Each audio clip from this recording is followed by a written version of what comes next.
Hello friends, in this video I will share with you some special hacks and techniques that you can make use of in order to ace your interview.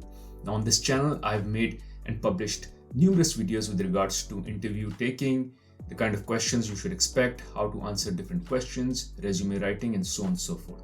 However, despite all these videos, I still get asked by my followers if I can share with them some special hacks and techniques that I have not covered in my videos or on my channel that they can make use of in order to ace their interview.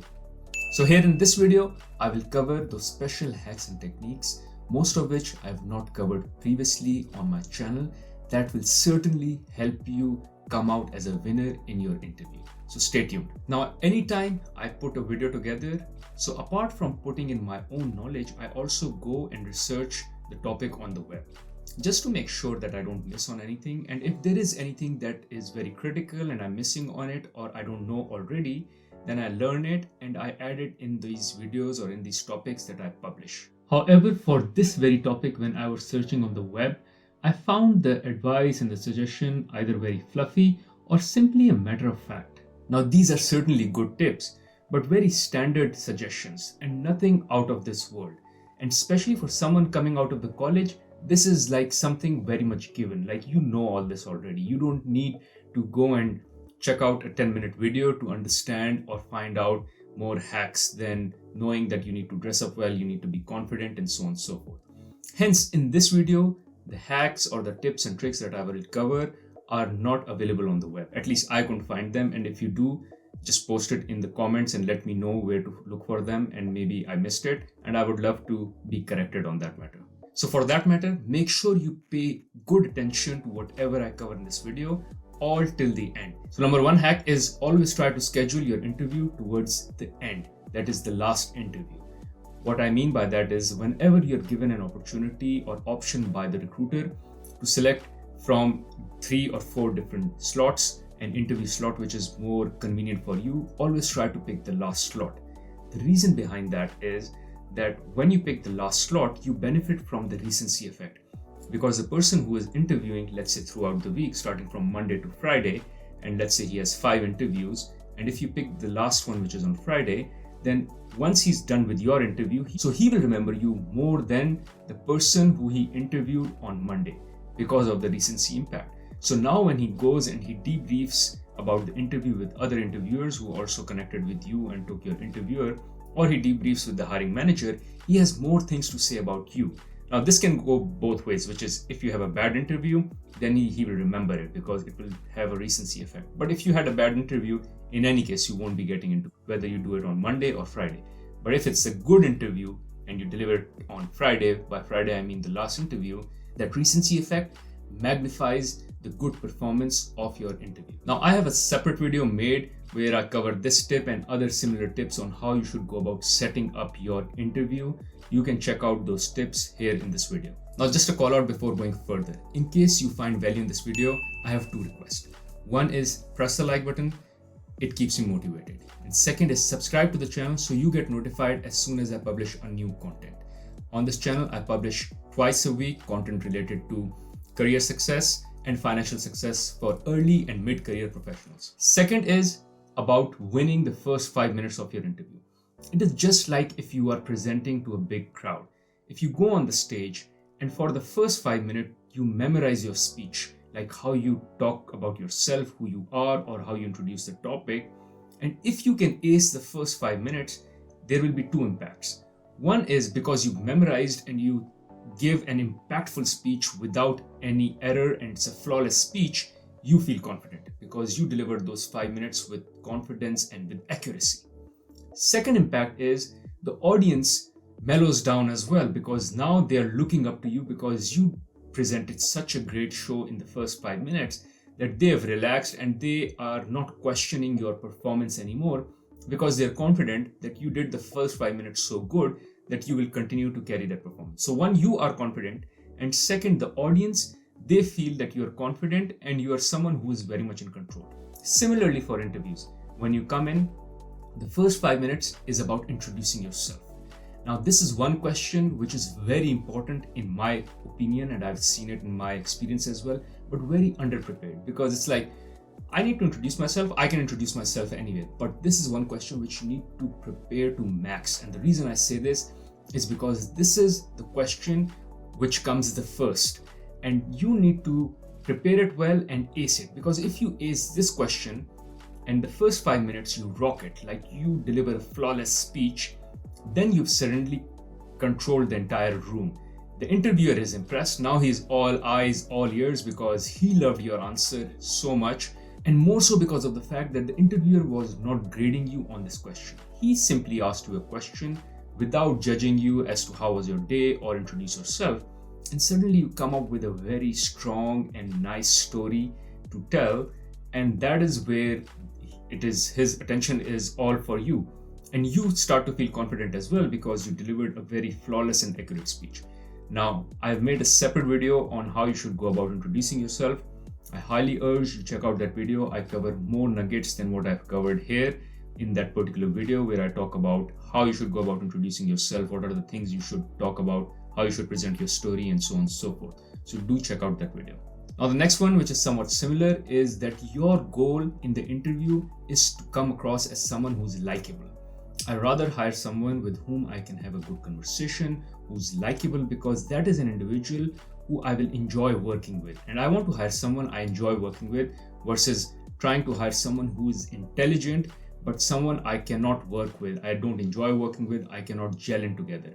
So imagine if there's someone who comes in the interview and suddenly we have a nice conversation, we have a nice chemistry, we laugh, we chat, and I like that person and the person likes me as well. And suddenly we develop that bond and chemistry where I go like, I want to hire this guy. So he's not super intelligent, but he has all the skills which I require, and he's likable, which is he's collaborative. I would love to work with this individual. I can train him on things which he doesn't know already, but what I can't train him or her is how to become likable. So I would always love to hire that kind of an individual. And how do you become likable is by relaxing, taking the interview as a conversation. And as I said, do focus on your intro. Do check out that video that I mentioned about, because if you lay down a strong intro where you introduce yourself, your personality, that is where you become likable, and hence you become more approachable with the interviewer. Next one, and the most critical one, is don't prepare for the questions. This is especially important and applies the most to behavioral interview questions. Now I know I have multiple videos on this channel where I go about these are the questions you should expect to be asked in an interview. However, I found many followers who memorize each of the questions and memorize answers to each of the questions, and they know like these are 20 questions I have which I expect to be asked in the interview, and here are the answers to those 20 questions. Don't do that. Rather, start with your examples first. Prepare for your examples first and then see which example addresses which of the questions that you expect to be asked, and start with your best and top examples. For this, you need to think of what are your major achievements, things that you're really proud of. Some project that you've done, you really felt good because you led that project end to end.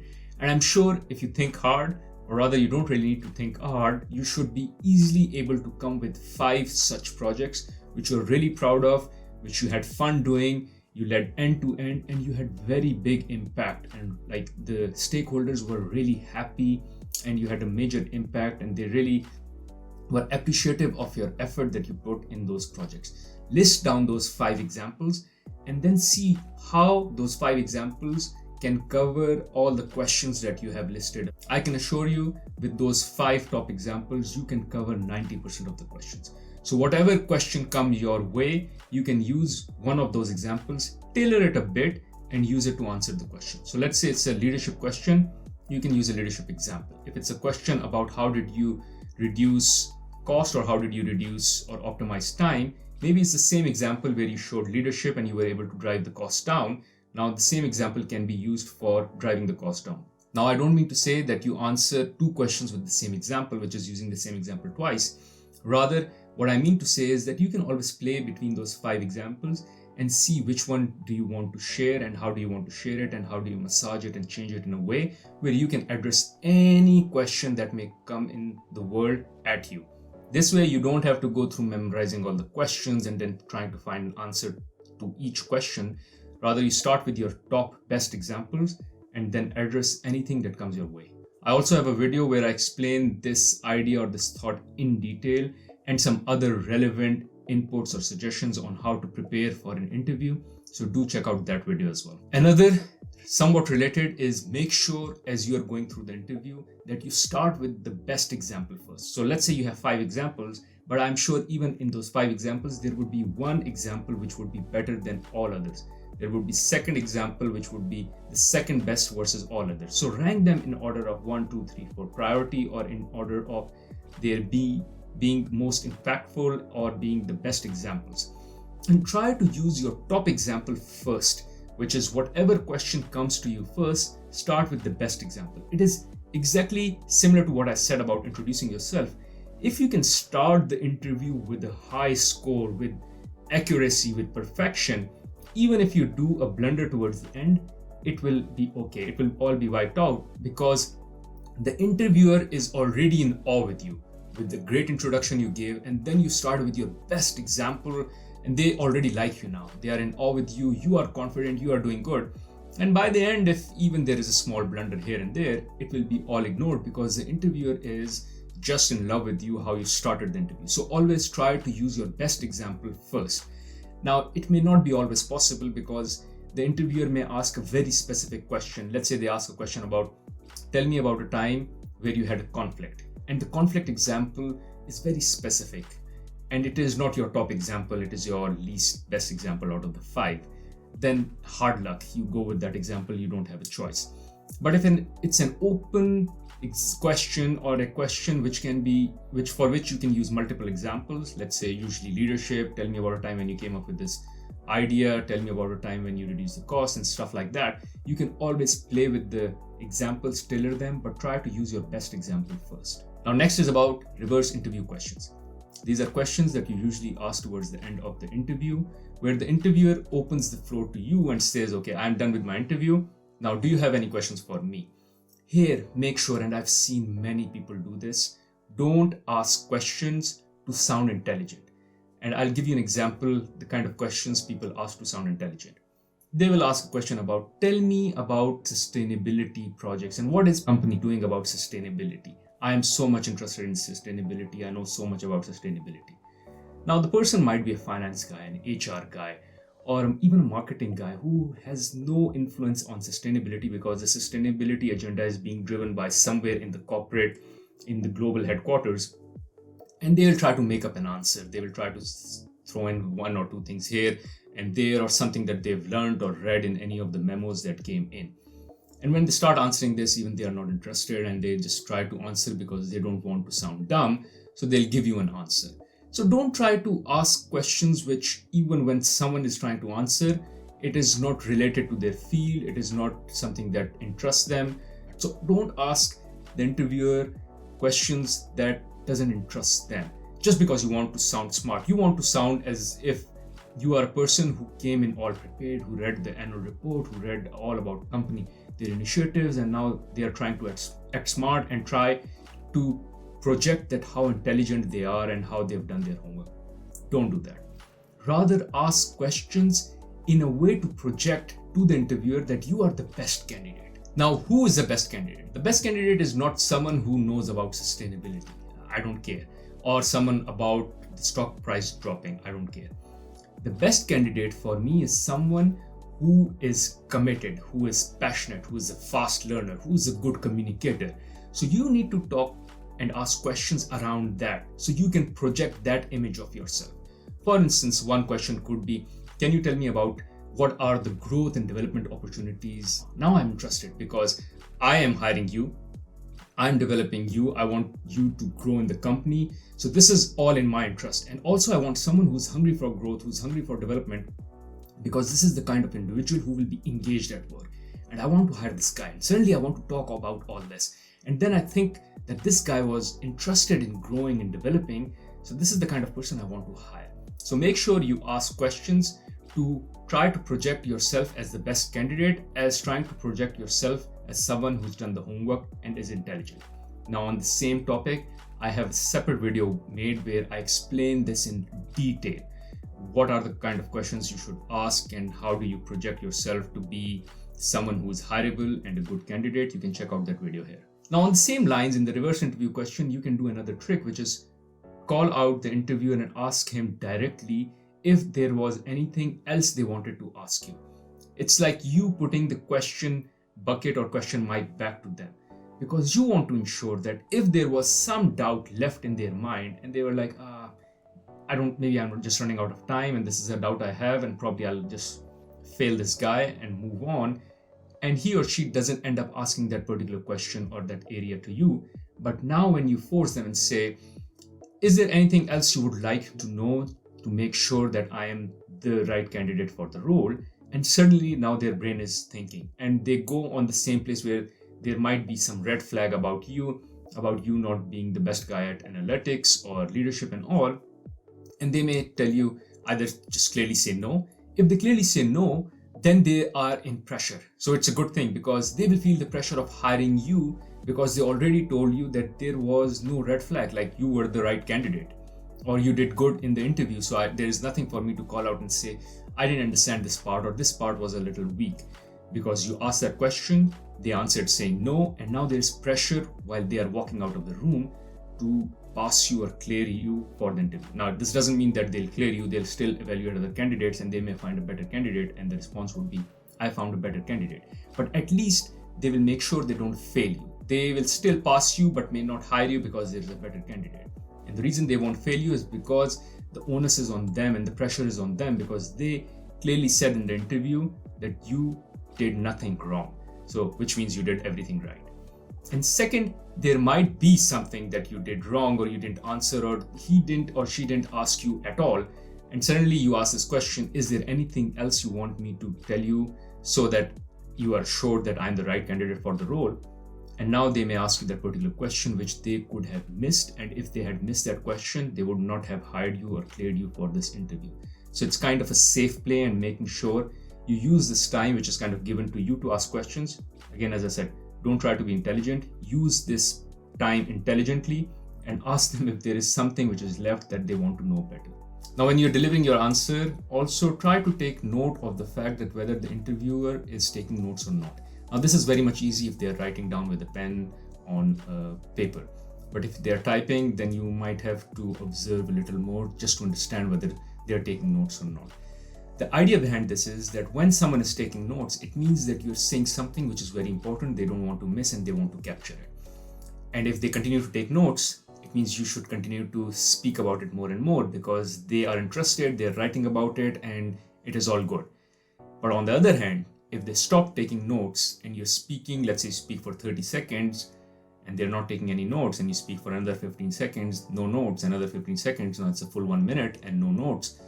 Suddenly, it's time for you to realize that you need to move on because you're not saying something interesting or something new that they find noteworthy. Or maybe you've given the example and you've completed for them in their mind, you've given them all they wanted to know. Now, whatever you're sharing is not relevant and hence they've already taken the note of what was relevant and now you're just kind of wasting your time. So if such a situation happens, you see them relax and not taking notes anymore, it means you just need to wind up your example and move on. Next one, when and if you're giving an example which is a bit complex, has some analysis, has some numbers, has some visuals that again you can't present any visuals on the interview, but if it requires some visuals, some understanding of a particular situation or a particular industry or a particular concept which is already very difficult, one, try to explain it in a very simple and concise way. This is where you need to actually practice. If there are certain examples which are complex, you need to practice them. And the practice tip or litmus test is that you can explain that example to your grandma, which is you can just go to your grandma and explain that complex concept to her in such a simple and concise way that she can understand. Because remember, you may not be interviewed by the hiring manager. So let's say you are in the field of engineering and it could be a possibility that there is an HR person who interviews you, or there is a finance person who interviews you or takes one of your interviews. For them, it would be very difficult to grasp all the technicalities that you're talking about. So make it very simple, concise, and easy for someone like finance person who has nothing to do with engineering or who is far from engineering understanding to explain them what those concepts are. And one critical and important piece when giving a complex example or sharing a complex example is to check time after time with the interviewer if they understand. So say part of the example and then they say, does it make sense? Do you understand? Because the last thing you want to do is that you continue going and the interviewer is not getting it. Now he or she is thinking that there might be something that you will say which they will get and they will be able to understand all the things that you've said previously. So they are looking for that one thing, but you are continuously going, and either the example is becoming more complex, so they are losing further chain of thought or chain of understanding, or you've not given them that one or two things that they were looking to hatch onto to understand your complex example. And by the time you've ended the example, or by the time you are 1 or 2 minutes in the example, they've lost all track. Now they don't want to sound dumb because they are like 2 minutes in the example where you've spoken for 2 minutes. They don't want to sound dumb and say, oh, hold on, I didn't understand what you said earlier or how you started the example. Can you explain me the situation again? Because it may sound that they were not listening, or they were sleeping, or they are dumb. So they'll be like, okay, let this guy just blabber whatever he or she is saying. I don't understand anything, and I'll just put a 0. This makes my life easy versus trying to ask and understand and look dumb. So make sure you speak for like 30 seconds, a minute, you explain part of the problem, and then you say, do you understand? Does it make sense? If they say yes, cool, they've understood that part, now move to part number 2, and so on and so forth. But if they did not understand part 1, then you need to come back to it. Help them understand that piece before you go to part 2, and then you move in that sequence. Another good tip, especially when you're giving a virtual interview, is to list down your top 5 examples in front of you. So in case you forget any of those examples and the interviewer asks you a question, and now you're kind of scrambling through the list in your mind of all the examples you had, just put a list in front of you and just tell them or ask them, give me some time to reflect on it, or give me some time to gather my thoughts. During this time, just look down, maybe holding a pencil, try to scribble something. As you're scribbling, you can go through your examples that you've written down, pick the one which suits the best, and then say, I remember now. Oh, here's the one I want to share. And then you can go about sharing that particular example. Next is, make sure throughout the interview, you sell in your passion, you sell in your positive attitude, and your ability to learn fast. Because at the end of the day, they are okay with hiring people who are not the experts, who don't know all that they need them to know, but who have the right attitude, who have the passion and the hunger to learn. Because I can hire such an individual and can teach them anything. But if they don't have the right attitude or right passion, that is very difficult for me to teach. How for one person to be passionate, how for one person to be hungry. But it is easy for me to teach you NPV, accounting, debit and credit, but not how to be a positive person, how to have a good character, how to be hungry, and how to be passionate. I have a video on this, especially when you're stuck with a question for which you don't have an answer. That is where you can sell your passion, your attitude, and ability to learn fast the most. You can check out that video where I talk this idea in very detail. Another one, something that I have previously touched upon, is try to come across as someone who's collaborative first before coming across as someone who's intelligent.